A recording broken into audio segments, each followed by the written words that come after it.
Good evening and welcome to Poland Daily. I'm Nicholas Richardson and this is the news. The draft amendments to the law on the Supreme Court, which are required to meet the key demands of the European Commission as a condition for the payment of money from the National Reconstruction Plan, was submitted to the Sejm tonight and will be voted on at the next session of the Sejm. This is the result of an agreement reached this morning across party divisions. Prime Minister Mateusz Morawiecki has presented a draft amendment to the Supreme Court law to the leaders of all parliamentary clubs and circles and, as he said, he hopes for a speedy legislative process. I appeal to representatives of the opposition parties as well to pass as soon as possible the compromise reached with the European Commission in the form of a law. Yesterday, EU commissioners approved the assumptions of the amendments to the law on the Supreme Court. In their view, they meet the so-called milestones for the judiciary. EU Affairs Minister Szymon Szynkowski-Welsonk stresses that in negotiations with Brussels, Warsaw is setting limits that the Commission cannot cross. These boundaries are set by the Polish constitution and the treaties we concluded when we entered the European Union and later amended them together, agreeing to the Lisbon Treaty.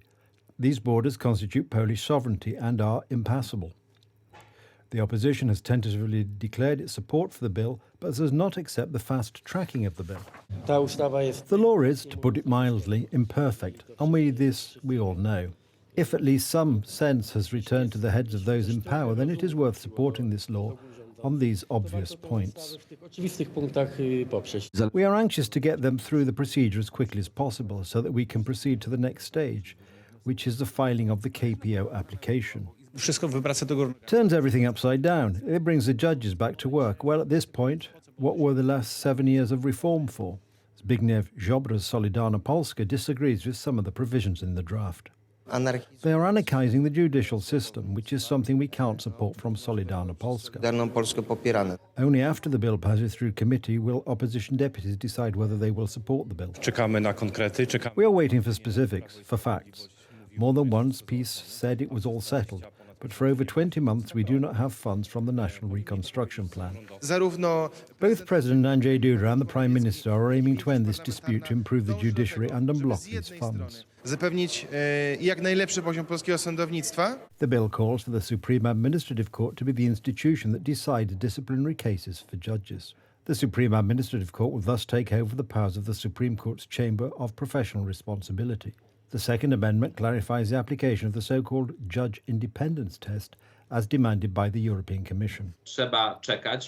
We have to wait until this law enters into force and until Brussels finally says yes to our request for payment and this money comes to Poland. The Polish opposition has no choice but to support this bill, says journalist Jacek Prosinowski.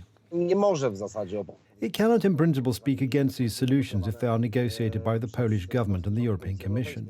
If they are accepted by the European Commission, it would look strange, inconsistent, if the opposition now wanted to block these very solutions.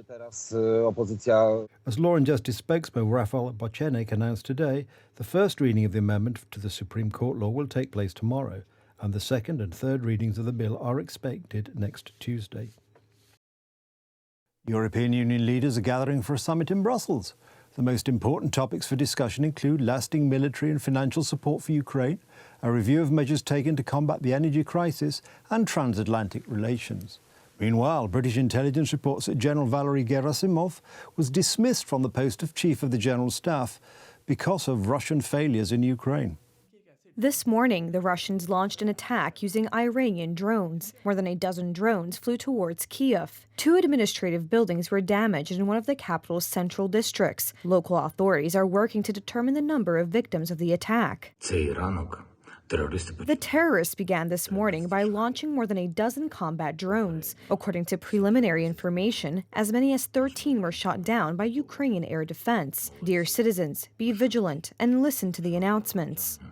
The Russians deliberately shelled Kiev before sunrise to make the trajectory of the drones more difficult to determine. As of yet, there is no information on whether the destruction will affect energy supplies in the Kiev region.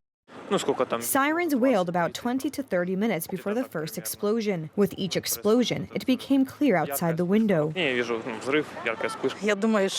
I think Vladimir Putin will not succeed, given the losses of Russians and the consequences of this war. We expect Russia to step down soon. I think Putin wants to stifle us psychologically, but he will not succeed. It's been 8 months. We can't give up now. Since the beginning of the invasion, the Russians have recruited 23,000 prisoners into the army. The convicts are being sent to the front line. The Kremlin is trying to avoid social tensions this way, since the deaths of criminals do not provoke such strong opposition from citizens as the deaths of professional soldiers. This is a matter of quietly putting the Russian army's losses to sleep, as I don't think anyone expected the Russians to suffer such heavy personnel losses. We are now talking about the issue of almost 100,000 Russian soldiers killed, so certainly the replenishment of the army's capacity through prisoner recruitment, which we have seen since the beginning of the war, is such an element of quiet mobilization. Meanwhile, yesterday, Ukraine's Western allies pledged €1 billion in emergency financial aid to Kiev. This time, more than 70 countries and institutions around the world have expressed their willingness to support. Yesterday's meeting of donors was held in Paris.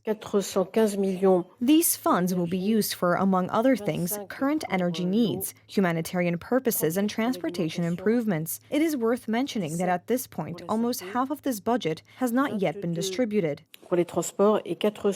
Prime Minister Mateusz Morawiecki has traveled to Brussels, where today he will attend a European Union summit with the Association of Southeast Asian Nations. Tomorrow, he will attend a formal meeting of the European Council. The session will be dominated by the topic of Russian aggression against Ukraine and the current situation in the energy market. All Polish families are suffering from the Putinflation as a result of the war going on in Ukraine and high prices of energy sources.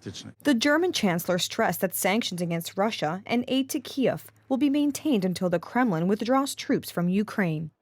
At least 4 people were killed when a small boat loaded with migrants heading for British shores from France capsized in the freezing waters of the English Channel earlier today, the British government announced. Lifeboats, helicopters and rescue teams working with the French and British navies responded to the incident, which took place as immigration to Great Britain organised by people trafficking criminal gangs has become a priority issue for Prime Minister Rishi Sunak's government. Mr. Speaker, I'm sure the whole House will share my sorrow at the capsizing of a small boat in the Channel in the early hours of this morning and the tragic loss of human life. Our hearts go out to all those affected and our tributes to those involved in the extensive rescue operation. Thank you, Mr. Speaker. Can I join the Prime Minister? Our prayers go out to those who capsized in the freezing waters of the Channel last night. It's a reminder that the criminal gangs running those routes put the lives of the desperate at risk and profit from their misery.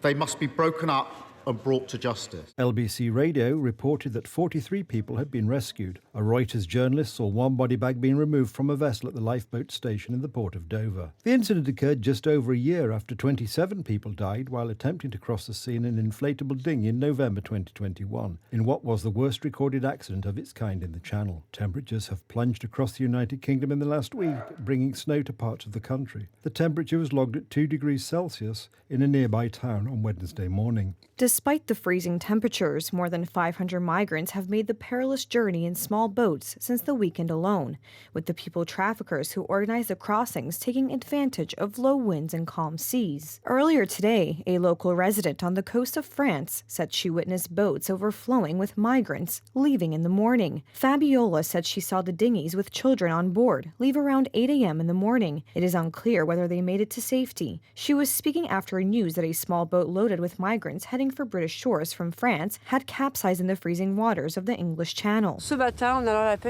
This morning, on my way to go shrimping, I saw 2 dinghies, which were unfortunately overflowing with migrants, with children. It's really sad. I hope they will arrive safely because what hurts my heart the most is the babies, the children. It's really miserable and it happens every day. Honestly, it's really sad. That's the news. Thank you for watching. Stay with us for the weather, Poland Daily Business and more programmes. But from me, it's have a good night and a better tomorrow.